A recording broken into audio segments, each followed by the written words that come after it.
তারেক রহমান খালি ধরা গেতেছেন। তারেক রহমান যদি নিজে নিজে বুঝে কথা বলে তাহলে নিজের বেকুবিতে ধরা গেতেছেন, আর যদি উনি কারো বুদ্ধি শূন্য কথা বলেন তাহলে উনারা গাড্ডায় ফেলতেছে তার আশেপাশের লোকেরা। আগের বার খালেদা জিয়ার শাসন আমলে যা হয়েছিল, আশেপাশের লোকেরা গাড্ডায় ফেলছিল, এবার তাই হইতেছে। নিতান্তই স্বল্প বুদ্ধির বেকুবেরা উনারা ধূর পটাইতেছে। যাই হোক, আলাপে আসি। আগে একটা ভিডিও দেখে আলাপ আসি, ওই ভিডিও নিয়েই আলাপ। আসেন দেখেন। বর্জ্য ব্যবস্থাপনা নিয়ে বিএনপির কোনো প্ল্যান আছে কিনা এই বিষয়ে আমি জানতে চাচ্ছি। ঢাকায় কম বেশি প্রতিদিন 7,000 টন আবর্জনা জমা হয়, 7,000 টন। এর মধ্যে আমরা বিদেশি কিছু কোম্পানির সাথে কথা বলেছি, প্রাইমারি আলোচনা করেছি আমরা। তারা মোটামুটি ভাবে এক্সপার্ট, সেটা হচ্ছে যে ময়লা থেকে তারা বিদ্যুৎ তৈরি করে। আমরা তাদেরকে দিয়ে বলানোর চেষ্টা করছি, তাদের সাথে কথা বলছি আমরা প্রাইমারি লেভেলে, আমরা আমাদের লেভেলে কথা বলেছি তাদের সাথে যে তোমরা ময়লা থেকে বিদ্যুৎটা কিভাবে করবে এবং তোমরা ময়লাটা নিজেটা কালেকশন করবে কিনা, অথবা কিভাবে কালেকশন করে নিয়ে এসে ময়লাটা, অর্থাৎ এই জন্য বললাম যে এখন যে ভাবে বিদ্যুৎটা উৎপাদিত হচ্ছে, আপনাকে আইদার ন্যাচারাল রিসোর্স গ্যাস ব্যবহার করতে হচ্ছে, গ্যাসটা এখানে আপনার ব্যবহার হয়ে যাচ্ছে, অথবা আপনাকে কোল ইম্পোর্ট করতে হচ্ছে, অথবা ফার্নেস অয়েল ইম্পোর্ট করতে হচ্ছে। তো যেই দুটো আপনাকে ইম্পোর্ট করতে হচ্ছে, গ্যাস হয়তো আমাদের নিজেদের এখনো আছে গ্যাস, সেটা আমরা ব্যবহার করছি, কিন্তু কোল বা ফার্নেস অয়েল এটা তো ডলার দিয়ে ইম্পোর্ট করছে। কিন্তু আমরা যদি ময়লা থেকে আমাদের যে আবর্জনা সারা দেশে, এটাকে যদি একটা সিস্টেমের পরিকল্পনার মধ্যে নিয়ে আসি এবং এটার থেকে যদি আমরা বিদ্যুৎটা উৎপাদন করতে পারি, তাহলে এটার বিদ্যুৎ উৎপাদনের র মেটেরিয়ালটা কি হচ্ছে? ময়লা, আবর্জনা। এবং এই আবর্জনাটা যেই কোম্পানিগুলা কিনে নিবে তারা তো টাকা দিয়ে কিনছে, ডলার দিয়ে কিনছে না। সো দ্যাট আমরা ওইখানে কিছু হলে আমাদের ডলার আমরা সেভ করতে, বৈদেশিক মুদ্রা আমরা সেভ করতে পারি। আমরা এইভাবে বিষয়টি পরিকল্পনা করছি। দেখেছেন, একজন তরুণ প্রশ্ন করিচ্ছে বর্জ্য ব্যবস্থাপনায় বিএনপির পরিকল্পনা কি? আচ্ছা আচ্ছা, বলেন তো, এটা একটা তরুণের জন্য স্বাভাবিক প্রশ্ন। আর যেই মানুষটা দেশের প্রাইম মিনিস্টার হওয়ার রেসে আছে, তারে করার মতো প্রশ্ন এটা। একজন তরুণ জিজ্ঞেস করবে তার জীবনের সংকট, সম্ভাবনা, স্বপ্ন নিয়ে। তরুণদের নেতৃত্ব নিয়ে আসার কি পরিকল্পনা আছে, ওদের চাকরি ক্যারিয়ার কি হবে, বিদেশে এক্সচেঞ্জ প্রোগ্রামে যাইতে পারবে কিনা লেখাপড়ার জন্য, স্কলারশিপ পাবে কিনা, তরুণ উদ্যোক্তাদের নিয়ে কি পরিকল্পনা, আমাদের ট্রেনিং দিবেন কিনা। আর ওই বয়সে তো সে প্রেম করবে, গান গাইবে, ঘুরবে, বেড়াবে, সাঁতরায় পদ্মা পার হবে, সারা রাত আড্ডা দেবে, বৃষ্টির মধ্যে প্রেমিকার হাত ধরে ঘুরবে, ব্যাঞ্জো জাম্পিং করবে, দুনিয়া উল্টে দেওয়ার স্বপ্ন দেখবে। তা না বর্জ্য ব্যবস্থাপনা, ওর মাথাত বর্জ্য ঢুকিছে। হ্যাঁ, এটা শিখে দিছে বিএনপির কেউ, আমি শিওর। আর তারেক রহমানকে বলছে যে এটার উত্তর দিবেন, মানে দেখাবি তারেক রহমান কত জানে। দেখিছো ঢাকাত নিত্যদিন কত হাজার টন বর্জ্য উৎপাদিত হয়, সেটাও লিডারের মাথাত আছে। এটা একটা বানানো স্টেজ প্রশ্ন আর উত্তর। আপনারা আবার এইবার এখন শোনেন, শুনলে বুঝবেন যে এইটা বানানো একটা স্টেজড একটা প্রশ্ন এবং উত্তর। শোনেন। বর্জ্য ব্যবস্থাপনা নিয়ে বিএনপির কোনো প্ল্যান আছে কিনা এই বিষয়ে আমি জানতে চাচ্ছি। ঢাকায় কম বেশি প্রতিদিন 7,000 টন আবর্জনা জমা হয়, 7,000 টন। এর মধ্যে আমরা বিদেশি কিছু কোম্পানির সাথে কথা বলেছি, প্রাইমারি আলোচনা করেছি আমরা। তারা মোটামুটি ভাবে এক্সপার্ট, সেটা হচ্ছে যে ময়লা থেকে তারা বিদ্যুৎ তৈরি করে।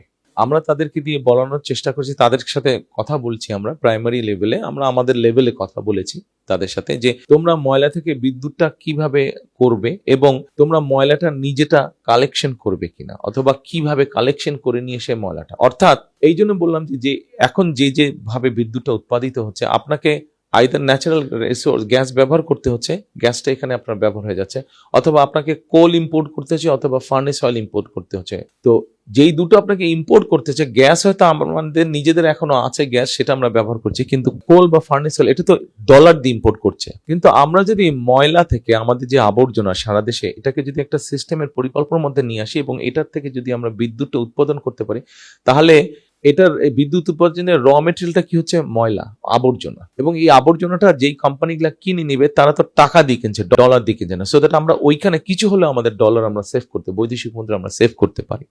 আমরা এইভাবে বিষয়টি পরিকল্পনা করছি। বুঝবার পারছেন তো, এখানে তিনটা গুরুতর সমস্যা আছে তারেক রহমানের। হ্যাঁ, তারেক রহমানের। আমার ক্ষুদ্র ভ্রাতার ভগ্নীরা কবে, দাদা আপনি তো তারেক রহমানের সবকিছুই ধরিচ্ছেন, না ধরে উপায় কি? আওয়ামী লীগকে ফেরাবে, ইন্ডিয়ার সাথে সিস্টেম হয়ে গেছে বিএনপির, আমরা তো বসে থাকতে পারি না। যাই হোক, আসেন একে একে দেখি কি কি ঝামেলা করেছে তারেক রহমান নিজেই। প্রথম ঝামেলা, তারেক রহমানের স্টেটসম্যান বা রাষ্ট্রনায়ক হচ্ছে তো দক্ষতা দেখাতে পারতেছেন না, এখানেও পারেন নাই। উনি মাইক্রো ম্যানেজমেন্ট করতেছেন, মানে বর্জ্য ব্যবস্থাপনা কি হবে সেটা নিয়ে ইনভলভ হইতেছেন। এটা তো রাষ্ট্রনায়কের ইনভলভ হওয়ার জায়গা না, এটা রাষ্ট্রনায়কের কাজই না। ডেটা রাষ্ট্রনায়ক মাথায় রাখে না, তথ্য রাষ্ট্রনায়ক মাথায় রাখে না। ঢাকায় প্রত্যেকদিন কত বর্জ্য উৎপাদন হয় সে ডেটা তো অবশ্যই একজন রাষ্ট্রনায়ক রাখবে না। 2 নম্বর হচ্ছে এই কাজটাও যে করতেছে, এই কাজটা যদি দক্ষতার সাথে করতেন উনি, তাহলে কথা ছিল যে না উনি বুঝেন ব্যাপারটা, বুঝে কথা বলছেন, পরিকল্পনাটা সলিড আছে। তা তো না, উনি বুঝেছেন আদা, ভুল বুঝতেছেন পুরাটা। আর এই কাজটা উনি করতেই পারবেন না, একেবারেই পারবেন না। বুঝায় বলি আসেন, উনি যে একেবারেই বুঝেননি ব্যাপারটা, এটা আসেন আমরা বুঝে দেখি। বর্জ্য দিয়ে বিদ্যুৎ উৎপাদন করে যে পশ্চিমা দুনিয়া, বর্জ্যকে কাঁচামাল ধরে নিয়ে না, মানে এটা বর্জ্য ব্যবস্থাপনার একটা পার্ট। বর্জ্য দিয়ে বিদ্যুৎ উৎপাদন করা, বিদ্যুৎ উৎপাদন সেকেন্ডারি, বর্জ্য ব্যবস্থাপনা প্রাইমারি। ভাত রাখতে গেলে যেমন মার হয়, তেমন একটা বিশেষ পদ্ধতিতে বর্জ্য ব্যবস্থাপনা করতে গেলে বিদ্যুৎ উৎপাদন করা হয়। হাঁটতে গেলে যেমন পেশাব বের হয়, ওই ঠিক ওই রকম। আপনি হাঁটতে গেছেন, পেশাব করতে যান নাই তো, কিন্তু পেশাব হয়। এইরকম বিদ্যুৎ হয়। এটা আপনার আলাদা করে পরে পেশাব করতে হয় না, আপনার উদ্দেশ্য হাগা, পেশাব করা না। ঠিক তেমন বর্জ্য দিয়ে বিদ্যুৎ উৎপাদনের লক্ষ্য হইতেছে বর্জ্য ব্যবস্থাপনা, বিদ্যুৎ উৎপাদন না। বিদ্যুৎ তৈরি করা না, বিদ্যুৎ তৈরি হয়ে যায়। তারেক রহমান বলতেছেন কয়লা, ফার্নেস অয়েল যেমন বিদ্যুৎ বানানোর কাঁচামাল, তেমন কাঁচামাল বর্জ্য না, একেবারেই না। বর্জ্য দিয়ে বিদ্যুৎ উৎপাদন করতে গেলে যে কারখানা লাগবে তার খরচা অনেক বেশি। কত বেশি আমরা দেখব। বর্জ্য থেকে বিদ্যুৎ উৎপাদনের খরচাও কয়লার 2 গুণ, গ্যাসের প্রায় 3 গুণ, সৌর বিদ্যুতের 4 গুণ। 1 মেগাওয়াটের কারখানায় যদি বর্জ্য থেকে বিদ্যুৎ করতে হয় তাহলে $10 মিলিয়ন লাগে। তার মানে সবচেয়ে ছোট 10 মেগাওয়াটের যদি একটা প্ল্যান্ট করতে চাই তাহলে $100 মিলিয়ন লাগবে। কয়লায় যদি খুব আলট্রা সুপার ক্রিটিক্যাল টেকনোলজি, এটা মানে সবচেয়ে ভালো একদম, আমরা যদি একটা কারখানা বানাই তাতেও এর খরচা 1/3। বর্জ্য থেকে বিদ্যুতের যে কারখানা তার 1/3, 3 ভাগের 1 ভাগ। মানে এই যে বর্জ্য থেকে বিদ্যুৎ বানানো, এটা যে ধান্দা, আশেপাশের লোক ধান্দা করিছে, বুঝেছেন তো কি লেভেলের ধান্দা হবে, বুঝেছেন? সব সিস্টেম করে ফেলিছে, এটা থেকে ওনার লোকজন ধান্দা করবি।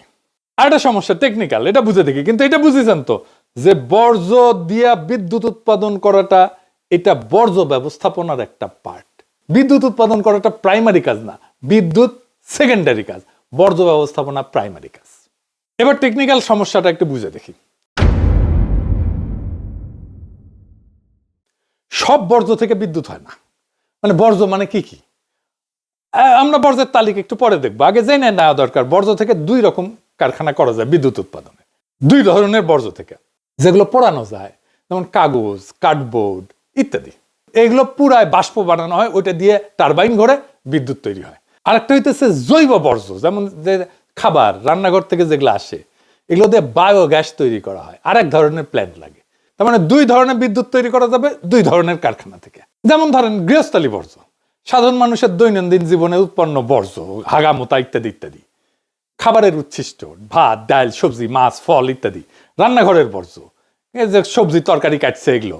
কাগজ, কার্ডবোর্ড, প্লাস্টিক, পলিথিন, বোতল, কাপড়, পুরানো জামা, কাঁচ, বোতল, গ্লাস, তারপর ক্যান, টিন, ছাই, ধুলা, এগুলো বর্জ্য, গৃহস্থালী বর্জ্য। এগুলো জৈব অংশ দিয়া বায়োগ্যাস করা যায়। জৈব বর্জ্য যেগুলো, মানে যেগুলো পচনশীল, খাবারের উচ্ছিষ্ট, খাবারের বর্জ্য, সবজি, ফল, তারপরে মল মূত্র, কৃষির উচ্ছিষ্ট, খড়, গাছের পাতা ইত্যাদি ইত্যাদি। এইটা বিদ্যুৎ উৎপাদনের সবচেয়ে উপযোগী, এটা দিয়ে বায়োগ্যাস তৈরি করা হয়, তারপরে ওইটা দিয়ে বিদ্যুৎ উৎপাদন। তারপরে ধরেন কাগজ, প্লাস্টিক বর্জ্য, পেট বোতল, কার্ডবোর্ড, প্যাকেট, এই সমস্ত একটা প্রসেসের মধ্যে দিয়ে দহনযোগ্য করে নেওয়া হয়, তারপরে এগুলো পোড়াইতে হয়, পোড়ায় বাষ্প তৈরি করা হয়, ওইটা দিয়ে টারবাইন ঘোরে বিদ্যুৎ তৈরি হয়। কাগজজাত বর্জ্য ধরেন খবরের কাগজ, কার্টুন, প্যাকেজিং বাক্স ইত্যাদি ইত্যাদি। এগুলোকে ফার্নেসের মধ্যে দিলেই কালে হবে না, এগুলোকে দহনযোগ্য করে নিতে হবে, শুকায় নিতে হয়, এটার মধ্যে যেন পানি টানি না থাকে, বুঝেছাও? আবার অনেক বর্জ্য আছে কিন্তু যেগুলো কোনোভাবে এটা দিয়ে কোনো কিছু করা যাবে না। যেমন ধরুন কনস্ট্রাকশনের যে বর্জ্য, ইট, বালু, সিমেন্ট, কংক্রিট, টাইলস, এই সমস্ত ভাঙা চোরা, এগুলো দিয়ে বিদ্যুৎ উৎপাদন করা যায় না। শিল্পের বর্জ্য আছে, ইন্ডাস্ট্রিয়াল ওয়েস্ট, কারখানা থেকে উৎপন্ন রাসায়নিক বর্জ্য, যেগুলো নদীর ফেলে আর কি, দেখেছেন না, তেল, গ্রিজ, ধাতব স্ক্র্যাপ, এই সমস্ত, এগুলো বর্জ্য দিয়ে তো বিদ্যুৎ উৎপাদন করা যাবে না। তারপরে ধরেন একটা ইম্পর্টেন্ট বর্জ্য আছে যেটা পচনশীল, কিন্তু এটা আপনি কিছুই করতে পারবেন না, এটা হচ্ছে চিকিৎসা বর্জ্য, ক্লিনিক্যাল ওয়েস্ট। এটা সবচেয়ে ঝুঁকিপূর্ণ। ব্যবহৃত সিরিঞ্জ আছে, রক্তমাখা ব্যান্ডেজ, প্যাথোলজির বর্জ্য, রক্ত মলমূত্র কপ, ডায়াগনস্টিক সেন্টার থেকে যে সমস্ত জিনিস বাড়ায়, এক্সে ফিল্ম, এগুলোর প্যাকেট ইত্যাদি, মেয়াদ উত্তীর্ণ ওষুধ, এগুলো তো কিছুই করা যাবে না, এগুলো একদম পুড়ায় ফেলতে হয় আলাদা করে। ইলেকট্রনিক বর্জ্য আছে, যেমন ধরেন আপনার মোবাইল ফোন নষ্ট হয়ে গেছে, কম্পিউটার, টিভি, ব্যাটারি, এগুলো বর্জ্য দিয়ে তো বিদ্যুৎ উৎপাদন করা যায় না। তো আমাদের গৃহস্থালী বর্জ্য দিয়েও যদি আমরা বিদ্যুৎ উৎপাদন করতে যাই, তাহলে তো আমাদের আলাদা করতে হবে। তারপরে যাবে কাঁচামাল হিসাবে, মানে জৈব বর্জ্যগুলো একদিকে যাবে, কাগজগুলো আরেক দিকে যাবে, কাঁচ আরেক দিকে যাবে, আমরা তো সবগুলো একসাথে করে ফেলি, তাই না? তো সেগ্রিগেশন হয় কোথায়? উৎসে, যেখানে তৈরি হয়, মানে ঘরের মধ্যে, বাসার মধ্যে। আমাদের বাসা তো ইউরোপে আপনি চাইলে এই সবকিছু একটার মধ্যে ভরে নিয়ে ডাস্টবিনে ফেলে দিতে পারবেন না, আলাদা 3 ধরনের ডাস্টবিন আছে। আপনার এখানে 3 ধরনের বর্জ্য 3 ধরনের ডাস্টবিনে আপনি ঘরের মধ্যেই ফেলবেন, আলাদা করবেন, তারপরে যে 3 ধরনের ডাস্টবিনে ফেলবেন। এইটা হচ্ছে সেগ্রিগেশন। এইটা করতে পারলে তখন ওইখান থেকে নিয়ে যে আপনি বায়োগ্যাস বানান, আপনি পুরান, যাই করেন সেটা করেন। এই শিক্ষাটা কমিউনিটিতে থাকতে হবে, এই শিক্ষাটা কমিউনিটিতে শেখাইতে হবে, সময় লাগে। এই সিস্টেম ইমপ্লিমেন্ট করতে কত টাইম লাগবে ভাবেন তো। এখন আপনি বর্জ্য আলাদা করবেন উৎসে। যাই হোক, ফাইনালি বড় সমস্যা যেটা করিছে সেটা আসি, এটার সাথে সার্বভৌমত্বের প্রশ্ন যুক্ত। আমি কালে ওনার বক্তব্য বারবার শুনেছি, উনি বলছেন আমরা বিদেশি কিছু কোম্পানির সাথে কথা বলছি, প্রাইমারি লেভেলে আলাপ করছি, তাদের দিয়ে কাজ করানোর চেষ্টা করছি, আমরা এইভাবে বিষয়টা পরিকল্পনা করছি। আর একবার শোনেন, ঢাকায় কম বেশি প্রতিদিন 7,000 টন আবর্জনা জমা হয়, 7,000 টন। এর মধ্যে আমরা বিদেশি কিছু কোম্পানির সাথে কথা বলেছি, প্রাইমারি আলোচনা করেছি আমরা। তারা মোটামুটি ভাবে এক্সপার্ট, সেটা হচ্ছে যে ময়লা থেকে তারা বিদ্যুৎ তৈরি করে। আমরা তাদেরকে দিয়ে বলানোর চেষ্টা করছি, তাদের সাথে কথা বলছি আমরা প্রাইমারি লেভেলে, আমরা আমাদের লেভেলে কথা বলেছি তাদের সাথে, যে তোমরা ময়লা থেকে বিদ্যুৎটা কিভাবে করবে এবং তোমরা ময়লাটা নিজেটা কালেকশন করবে কিনা, অথবা কিভাবে কালেকশন করে নিয়ে সে ময়লাটা। আমি কিন্তু কোনো একটা শব্দ নতুন করে যোগ করি নাই, কোনো শব্দ বাদও দেই নাই, কারণ এখানে শব্দই সাক্ষ্য। প্রশ্নটা খুবই সাধারণ। তারেক রহমান আপনারাই জিজ্ঞেস করতেছে, আপনি কি নির্বাচিত? আপনি কি সোভারেন স্টেট? আপনি কি সার্বভৌম রাষ্ট্রকে প্রতিনিধিত্ব করেন? আপনি শপথ নিছেন? আপনাকে কি সংবিধানে অধিকার দিছে রাষ্ট্রের হয়ে বিদেশি প্রতিষ্ঠানের সাথে রাষ্ট্রীয় প্রকল্প নিয়ে কথা বলার ক্ষমতা দিছে? এর উত্তর না। তাহলে প্রশ্ন, কোন পরিচয়ে আপনি আলাপটা করলেন, আর কোন বৈধতায় সেটা জনসভায় ঘোষণা করলেন? এটা তো কোনো ব্যবসায়িক আলাপ না। বিদেশি প্রতিষ্ঠানের সাথে রাষ্ট্রীয় প্রকল্প নিয়ে কথা বলা মানে ডিপ্লোমেসি, কূটনীতি। ডিপ্লোমেসি কার কাজ? রাষ্ট্রের। ডিপ্লোমেসি করে নির্বাচিত সরকার সাংবিধানিকভাবে দায়িত্বপ্রাপ্ত হইয়া। আপনি ক্ষমতা প্রার্থী, ক্ষমতার অ্যাসপিরেন্ট, এরা এই ডিপ্লোমেসি করে না। কারণ বিদেশি প্রতিষ্ঠান তো এই কথাবার্তা শুনবে কিভাবে? শুনে মনে করবে যে এই ব্যক্তি রাষ্ট্রের হয়ে কথা বলতেছে। এটা বিপদ। এখানে আর দল নাই, ব্যক্তি নাই, এখানে শুরু হয় ইমপারসোনেশন, মানে রাষ্ট্র সেজে অভিনয় করা। আপনি রাষ্ট্র সেজে অভিনয় করছেন বিদেশি প্রতিষ্ঠানের সাথে। আপনি যদি বলতেন আমি ভাবতেছি বা আমি করতে চাই, এটা আমার ভীষণ, তা কিন্তু বলেন না। উনি বলছেন কথা বলছি, আলোচনা করছি, পরিকল্পনা করছি। উনি আলোচনা করে ফেলছেন অলরেডি, তাদের দিয়ে করানোর চেষ্টা করছি, এই কথা বলছে। এই ভাষা ভবিষ্যতের না, এই ভাষা এমন যে মনে হইতেছে উনি রাষ্ট্রের হয়ে কাজ করতেছেন, চলমান রাষ্ট্রের কার্যকলাপের ভাষা। মানে উনি ডিফেক্টো প্রাইম মিনিস্টার হয়ে গেছেন, বাস্তবে কার্যকর রাষ্ট্রীয় আচরণ করতেছেন উনি। কিন্তু ওনার আইনগত ক্ষমতাই নাই, আইনে ওনার হাতে ক্ষমতা আসেনি, কিন্তু আচরণে ওনার ক্ষমতা চালু হয়ে গেছে। এই ফাঁকটার নাম শ্যাডো স্টেট ক্রাফট, ছায়া রাষ্ট্র চর্চা, রাষ্ট্রবিজ্ঞানের ভাষায়। আইনগত ক্ষমতা ছাড়া ক্ষমতার বাস্তব প্রয়োগ, আপনি এটাই করতেছেন। আর এইটার রাস্তা খুলে দিয়েছে প্রফেসর ইউনূস। এই আর্মি টার্মি এইরকম প্রোটেকশন দিয়ে, রাষ্ট্রীয় প্রোটোকল দিয়ে ওনারা এই কাজটা করে দিছে। এই প্রশ্ন তো শুধু আইনগত না, এটা গণতান্ত্রিক। এই কথাবার্তা কারা জানলো? কিছু বিদেশি কোম্পানি যাদেরকে পছন্দ করে বা যাদের সাথে তার লোকদের, বিএনপির লোকদের গুটু আছে, তারা জানলো ভবিষ্যতে কোথায় ধান্দা করা যাবে। কিন্তু সংসদ জানলো না, নাগরিক জানলো না, ব্যুরোক্রেসি জানলো না, রাষ্ট্রের ইনস্টিটিউট জানলো না। এটা তো পরিকল্পনা মন্ত্রণালয় ছাড় দিবে না, দিবে না তো। পরিবেশ মন্ত্রণালয় ছাড় দিবে না তো। এগুলো সবগুলো চাল লাগবে। অর্থ মন্ত্রণালয় ছাড় দিবে না। কারণ আপনি বেশি খরচা কইরা বিদ্যুৎ বানাইতেছেন, এটা তো এফিসিয়েন্ট না। অর্থ মন্ত্রণালয় কেন ছাড় দেবে? টাকা দেবে কেন? বাংলাদেশের নাগরিক তার ট্যাক্সের পয়সা কেন দেবে? আমাকে বুঝান। 3 গুণ বেশি দাম দিয়ে বিদ্যুৎ বানানোর জন্য বাংলাদেশের মানুষ তার ট্যাক্সের পয়সা কেন দেবে? আপনার দলের লোককে ধান্দা করার জন্য? সংসদীয় কমিটি থাকবে না, ওখানে বিরোধী দলের লোক থাকবে না, ওটা ক্যাক করে ধরবে। আর আপনি বিদেশি প্রতিষ্ঠানের সাথে আলাপ করা শুরু করে দিচ্ছেন। বাহ, এখন কইতে পারেন এটা তো ভালো উদ্দেশ্যে করা হয়েছে। গণতন্ত্র উদ্দেশ্য দিয়ে চলে না, গণতন্ত্র চলে সীমা দিয়ে, বৈধতা দিয়ে। ভালো উদ্দেশ্য দিয়ে রাষ্ট্রের সীমা ভাঙা যায় না, কর্তৃত্বের সীমা ভাঙা যায় না, নতুন কর্তৃত্ব তৈরি করা যায় না। কর্তৃত্ব তৈরি হবে, শপথ করেন, জিতে আসেন, যদি জিতে আসতে পারেন তারপরে করেন। ইতিহাসে কোথাও কোথাও নির্বাচনের আগে এই ধরনের যোগাযোগ হয়েছে, আর ইতিহাসে সেই ঘটনাগুলোকে কি নাম দিছে জানেন? এগুলো অবৈধ, অনৈতিক, বিপজ্জনক, রাষ্ট্রীয় সীমা লঙ্ঘন। আজও সেগুলো পড়ানো হয় নেগেটিভ প্রেসিডেন্স হিসাবে বা নেতিবাচক দৃষ্টান্ত হিসাবে রাষ্ট্রবিজ্ঞানে। দক্ষিণ ভিয়েতনামের সরকারের সাথে নিক্সন নির্বাচিত হওয়ার আগে এরকম একটা আকাম করেছিল দক্ষিণ ভিয়েতনামে, প্যারিসে। তখন ভিয়েতনামের সাথে আমেরিকার একটা পিস টক হচ্ছিল, শান্তি আলোচনা হচ্ছিল। মানে তখন তাইলে শান্তি আলোচনা করে আমেরিকান সোলজার এমনি এমনি চলে আসতো সম্মানজনকভাবে। এটাই ছিল অবজেক্টিভ। প্রেসিডেন্ট ছিল জনসন। প্রেসিডেন্ট জনসনের সঙ্গে দক্ষিণ ভিয়েতনামের আলাপ চলতেছে। তখন নিক্সন কিন্তু নির্বাচিত হয় নাই। সে দক্ষিণ ভিয়েতনামে কইছে যে পিস টক ভেঙে দাও, আমরা নির্বাচিত হয়ে আসলে আরো ভালো ডিল দিব তোমাদেরকে। পিস টক ভেঙে যায়। এর ফলেই কিন্তু আমেরিকার লজ্জাজনক পরাজয় হয় ভিয়েতনামে। এইটারে ইতিহাসে বলে প্রি ইলেকশন স্যাবোটাজ নিক্সন। এটা দিয়ে সার্চ দিয়ে দেখেন গুগলে। কিন্তু এই একটা জিনিস ইতিহাসে নাই, তারেক রহমান এটা ইতিহাসে নতুন করছে। নির্বাচনের আগে বিদেশি প্রতিষ্ঠানের সাথে রাষ্ট্রীয় প্রকল্প নিয়ে কথা বইলা সেটা প্রকাশ্য রাজনৈতিক বক্তৃতায় ঘোষণা করছে। তিনটা জিনিস একসাথে হয়েছে, প্রি ইলেকশন, ইলেকশনের আগে, ফরেন অ্যাক্টর, বিদেশি পক্ষ, পাবলিক ডিক্লারেশন, প্রকাশ্য ঘোষণা।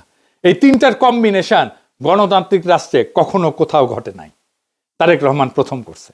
আর এটা কোথাও ঘটে না, এটার কারণ খুবই পরিষ্কার। কারণ এটা করলে স্টেট পার্টির যে বাউন্ডারি, রাষ্ট্র এবং দলের যে সীমানা, এটা ভেঙে যায়। দল আর রাষ্ট্র আলাদা থাকে না। এখন আসি সবচেয়ে গভীর জায়গায়, রাষ্ট্র কি আসলে? রাষ্ট্র কোনো ব্যক্তির ভবিষ্যৎ স্বপ্ন না, রাষ্ট্র কোনো দলের আগাম সম্পত্তি না। রাষ্ট্র একটা প্রক্রিয়া, প্রসেস। রাষ্ট্র একটা ইনস্টিটিউশন। এই প্রক্রিয়ার ধাপ আছে। জনগণের ভোট প্রথমে, সাংবিধানিক দায়িত্ব তারপরে প্রাতিষ্ঠানিক সিদ্ধান্ত। তিনটা ধাপ আছে। এই তিনটার একটা বাদ দিলে রাষ্ট্র থাকে না, থাকে ব্যক্তিগত শাসন। তারেক রহমান তার ব্যক্তির শাসন চাপাই দিতে চাইতেছে বাংলাদেশের উপরে। উনি ভোটের আগেই রাষ্ট্রের মতো কাজ করতে শুরু করছেন।